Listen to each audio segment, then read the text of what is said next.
Bonjour, bienvenue dans une nouvelle vidéo du cabinet Landau Associés. Collectivité, comment répartir des sièges à la proportionnelle? Autrement dit, faisons un peu de maths ensemble. Car très souvent, les collectivités ont besoin de faire ces répartitions à la proportionnelle, à la plus forte moyenne, ce qui n'est pas sans complexité, sans migraine, en dépit des calculateurs de l'État. On retrouve ce régime, par exemple, dans les communes de 1000 habitants et plus, pour les élections municipales, mais aussi la répartition des sièges dans les commissions municipales. Ce régime s'applique non sans complexité pour les élections régionales. Il s'applique au stade des conseils départementaux et régionaux pour la répartition des sièges dans les commissions permanentes, pour la répartition des sièges en intercommunalité lors du lendemain des élections communales et communautaires, mais aussi pour la répartition des sièges entre communes. Article 5211-6.1 et suivant du CGCT, etc. etc.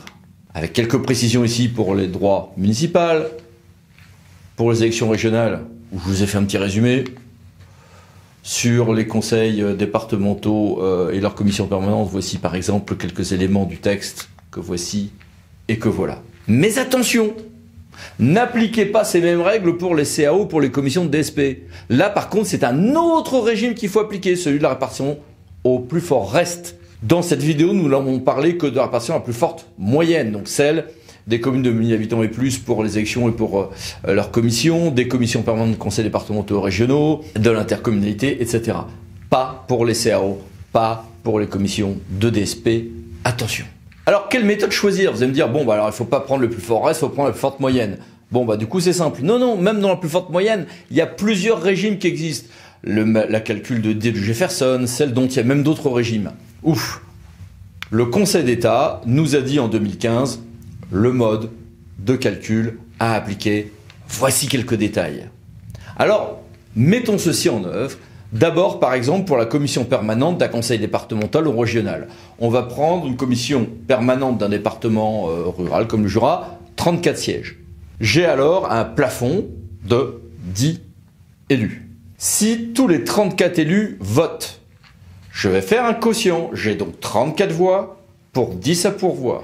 J'ai donc un quotient de 3,4 voix par siège. Il faut avoir 3,4 voix en moyenne pour avoir un siège.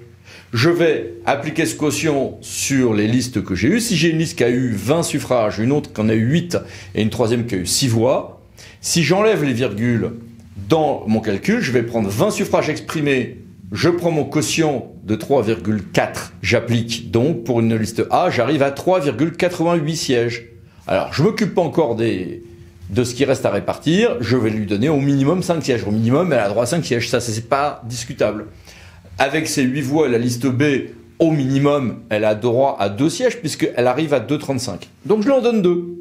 La liste 3, la liste C, elle a 6 voix. Elle a 1,76 sièges. Je lui donne un siège. Ça veut dire que j'ai une liste qui a ses 5 sièges, 2 sièges, 1 siège, qui sont les minima indiscutables. Reste ensuite 2 sièges à répartir. Et bien, je vais les répartir l'un puis l'autre. Et je vais faire comme si j'en donnais un de plus à A, ou à B, ou à C, donc les 3 listes en présence, et je vois là où c'est le moins choquant, là où on aboutit à un quotient le moins choquant. Si la liste A, qui a déjà eu 5 sièges, finalement je lui en donne un 6e siège, ce 6e siège, alors elle aboutirait à un quotient de 20 voix divisé par 6, 3,33. La même méthode appliquée à la liste B fait que si, avec ces 8 voix, elle passait de 2 sièges à 3 sièges, elle aboutira à un quotient de 2,66, c'est-à-dire les 8 voix que divise 3 sièges. Et la liste C, eh ben, elle a eu qu'un siège pour l'instant, elle a eu 6 voix. Si je lui donne un 2e siège, on aboutirait dans son cas à un quotient de 3. Dans ce cas-là, c'est A qui a la plus forte moyenne dans ce calcul, c'est à A que je vais donner le 9e siège à pourvoir. Et il me reste encore un siège. Mais la différence, c'est que ça y est, la liste A est passée de 5 à 6 sièges. Donc évidemment, ce quotient va être moins bon. Je répartis maintenant le dernier siège. La liste A a 20 voix. Elle a eu donc ses 6 sièges. Imaginons que maintenant je leur donne un 7e. Bah, elle aboutit à un quotient de 2,85. Les quotients des 2 autres listes, en revanche, sont inchangés. Et là, je vois que c'est à la liste C qu'il faut que je donne le dernier siège. parce que finalement, c'est elle qui serait la plus lésée si je le donnais à quelqu'un d'autre, parce qu'elle, elle a été obligée d'atteindre quand même 3 voix en moyenne pour avoir un siège. Donc, c'est à elle que je donne ce dernier siège. À la finale, liste A, 6 sièges, liste B, 2 sièges, liste C, 2 sièges. Ce n'était pas forcément intuitif. Rappelons d'ailleurs pour les conseils départementaux régionaux que l'élection pour les vice-présidents, en revanche, est au scrutin majoritaire et non pas proportionnel. Passons maintenant à un exemple, mais pour les municipales cette fois-ci. J'ai une commune qui a un conseil municipal de 27 sièges. Et j'ai 3503 suffrages exprimés. D'abord, la liste qui a gagné les élections, je lui donne les 14 premiers sièges, et c'est les 13 autres sièges que je vais répartir à la proportionnelle.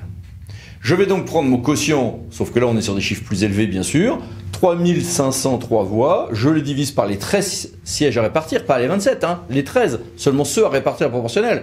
J'ai abouti un quotient, dans le cas d'espèce, à 269,46 voix par siège. On fait comme on a fait tout à l'heure pour les commissions permanentes de ce département. Je vais regarder ce que cela fait en chiffres entiers à donner liste par liste. La liste A, si elle a eu 1202 suffrages exprimés, et si j'applique ce quotient, 1202 que divise le quotient que j'ai obtenu, 269,46, j'obtiens 4,46 sièges. Ok, donc elle a au minimum 4, je lui donne 4, on verra pour les virgules après. Liste B, si elle a eu 1501 voix, j'aboutis à 1501 que divise 269 qui divise 46 égale 5,57. Je lui donne 5 sièges. Et pour la liste C, si elle a eu 800 voix, pareil, 2 sièges. J'ai réparti ainsi. Combien de sièges? 4, plus 5, plus 2.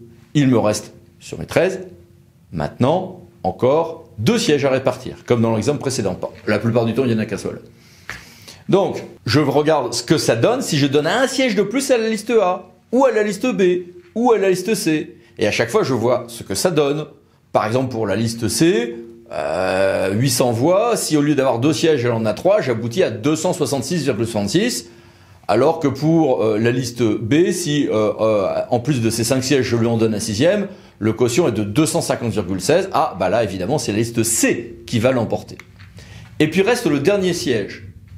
Le dernier siège, le dernier des 13 sièges à la proportionnelle sur un conseil municipal de 27, donc la liste C, elle est passée donc de 2 sièges à 3 sièges. Si je lui donne le 4e, dans ce cas-là, sur ces 800 voix, divisé par 4, ça veut dire 200 suffrages pour obtenir un siège.